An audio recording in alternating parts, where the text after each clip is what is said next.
بسم اللہ کے بارے میں علماء کا اختلاف ہے کہ آیا یہ ہر ایک سورہ کی ایک آیت ہے جس سے سورتوں کا آغاز ہوتا ہے، یعنی سورت کو شروع کرتے ہیں، یا سورتوں کے درمیان فصل یعنی علیحدگی قائم کرنے کے لیے اور حصول برکت کے لیے نازل ہونے والی ایک الگ اور مستقل آیت ہے۔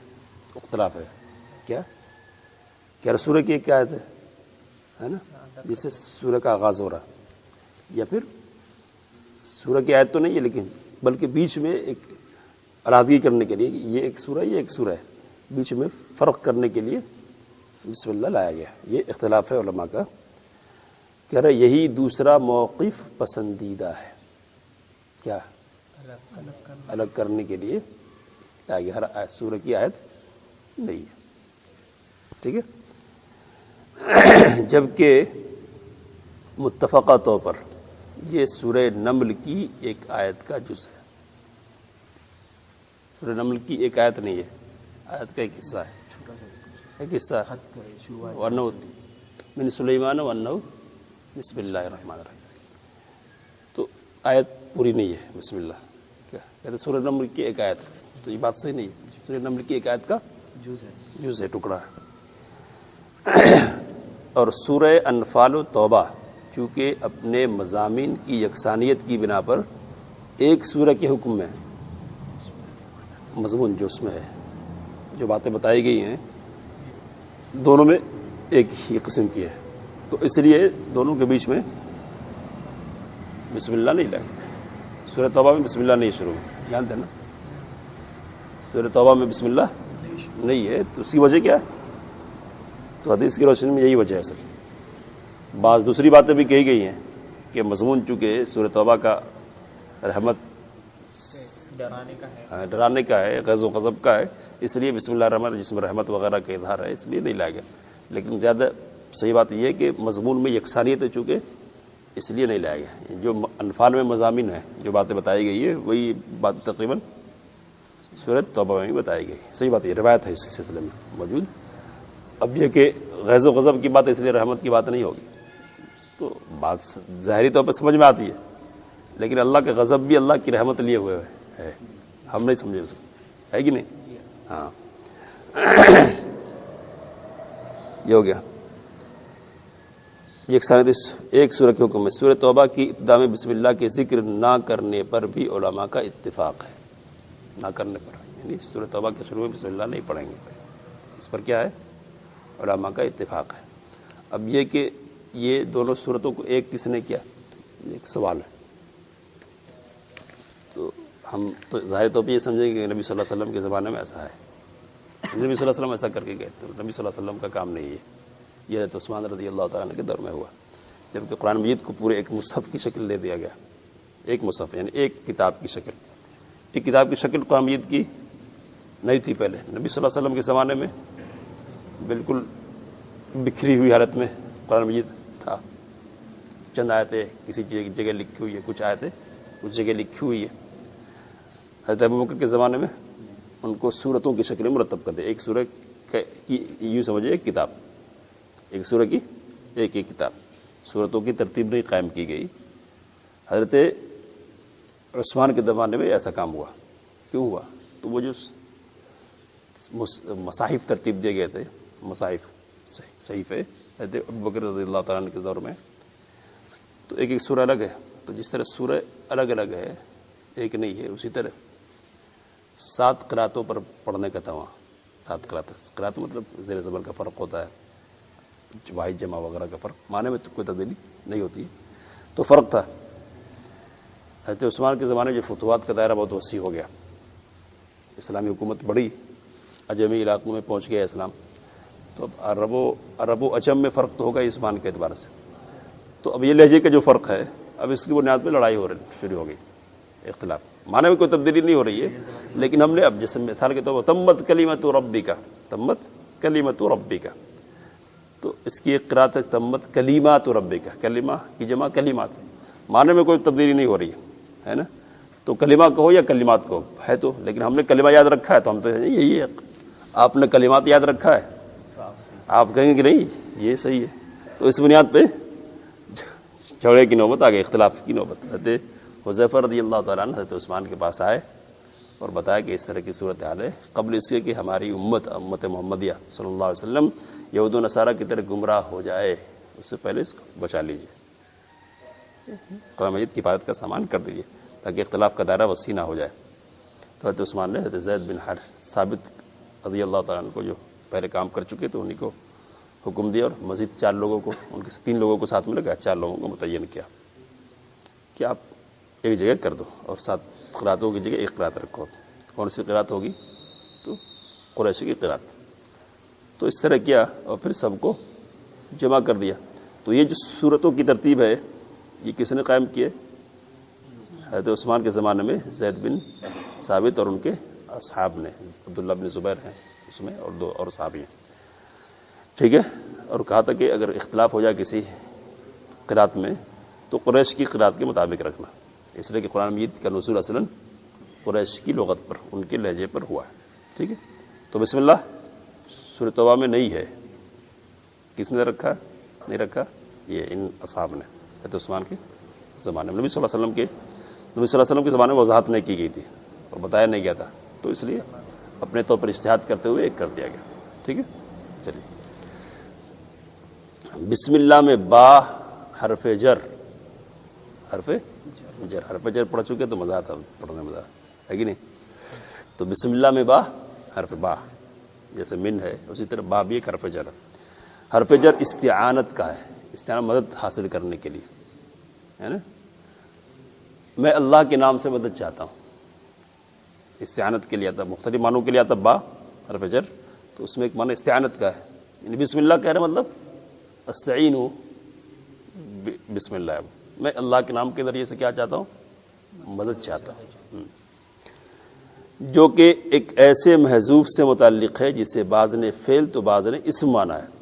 تو اب حرف جر ہے تو اس اگر صرف حرف جر سے آغاز کر دے رہے ہیں تو اس سے پہلے متعلق ماننا پڑتا،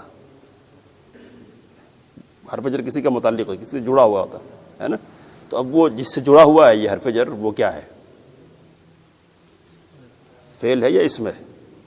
یا تو اسم ہے یا فعل ہے، فعل سمجھ رہے ہیں، ورب، ٹھیک ہے۔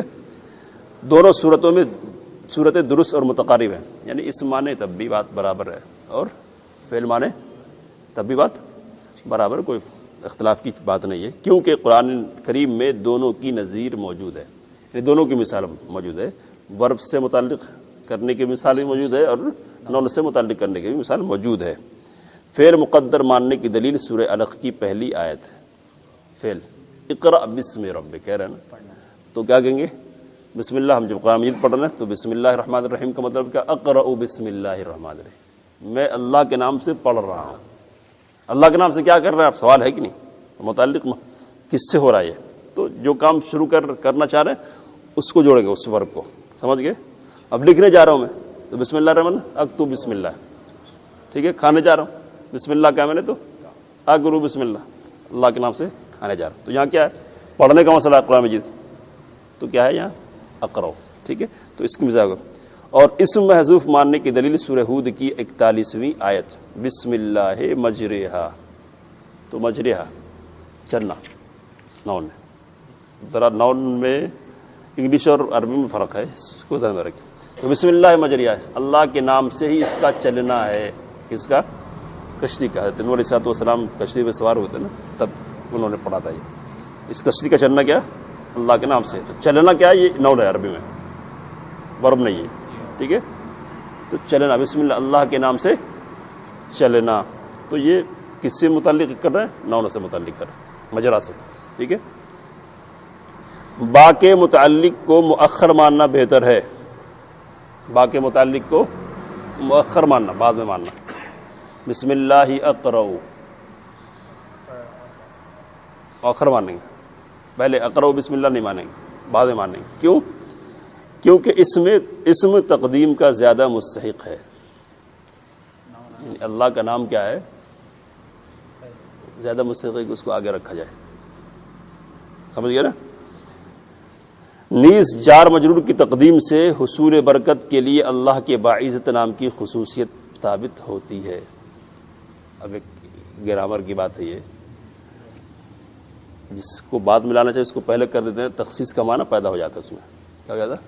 خصوصیت کا معنی. جیسے کہتے ہیں ایاک نعبد، کیا ہے ایاک نعبد، اصل کیا نعبد کا ہے، ہم آپ کی ہی عبادت کرتے ہیں، لیکن کیا کہتے ہیں اس کو آپ ہی کی عبادت کرتے ہیں پہلے کر کے ایاک خاص کر دیا ہے نا.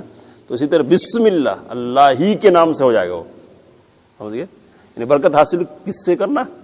اللہ ہی کے نام سے. تو آگے کر دیں گے تو کیا ہے؟ برکت کی تخصیص کس کے ساتھ ہو جا رہی؟ سمجھ گیا نا. تو اب یہ لغوی بحث ہے، اصل تو ہم صفات سے متعلق باتیں جانیں گے. سمجھ گئے نا. اب اسم کس کو کہتے ہیں، اسم کدھر سے نکلا ہے، اس کی بحث ہے. سمجھ گئے؟ پڑھیں گے نہیں. تو اب اسم کہاں سے، کسی اسم کس کو کہتے ہیں، اسم کہاں سے نکلا، یہ ہے مسئلہ. ٹھیک ہے.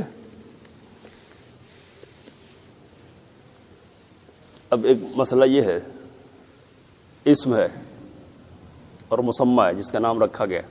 تو اسم اور مسمى دونوں ایک ہی ہے یا دونوں الگ الگ ہے، ایک مسئلہ. تو انہوں نے تردید کی ہے کہ اسم اور مسمى دونوں ایک نہیں ہوتے، الگ الگ چیزیں ہیں. نام اور جس کا نام رکھا گیا دونوں ایک نہیں، الگ الگ ہے. یہ انہوں نے یہاں کہا. دیکھیے اسم اور مسمى دونوں ایک ہی شے نہیں، ایک ہی چیز نہیں ہے جس کا نام رکھا گیا مسمى. جیسا کہ بات حضرات کا خیال ہے، بلکہ دونوں الگ الگ چیزیں ہیں. دونوں کیا ہے؟ الگ الگ چیزیں. کسی شیء معین پر بولا جانے والا لفظ اسم ہے. ٹھیک ہے. کسی چیز پر، معین چیز ہے وہ، متعین، اس پر جو لفظ بولا جا رہا ہے وہ اسم ہے، اور وہ شیء معین کیا ہے؟ مسمى ہے. تو دونوں الگ الگ ہیں نا، الگ الگ. سمجھ گئے؟ اور اسی طرح اسم سے نفس تسمیہ مراد نہیں. نفس تسمیہ یعنی بسم اللہ کہنا مراد نہیں ہے اسم سے، کیونکہ یہ مسمی کا فعل ہے، نام رکھنا مراد نہیں ہے. کیونکہ نام رکھنے والے کا یعنی بسم اللہ کہنا، نام لینے والے کا کیا یہ فعل ہے. یہ تو لغوی بحث ہے. یہ ذرا جیسا کہ کہا جاتا ہے سمیت ولدی محمد، میں نے اپنے لڑکے کا محمد نام رکھا. سمجھ گئے؟ تو تسمیہ مراد نہیں، نام رکھنا. اسم سے تسمیہ مراد نہیں، نام رکھنا مراد نہیں ہے. نام الگ چیز ہے، نام رکھنا الگ چیز ہے. نام رکھنے والا الگ ہوگا اور جس کا نام رکھا گیا وہ الگ ہوگا، ظاہر سی بات ہے. ٹھیک ہے. اب یہ کہہ رہے ہیں ایک بات، بعض حضرات کا یہ خیال ہے کہ یہاں بسم اللہ میں لفظ اسم مقام ہے، من زائد ہے. کیا ہے؟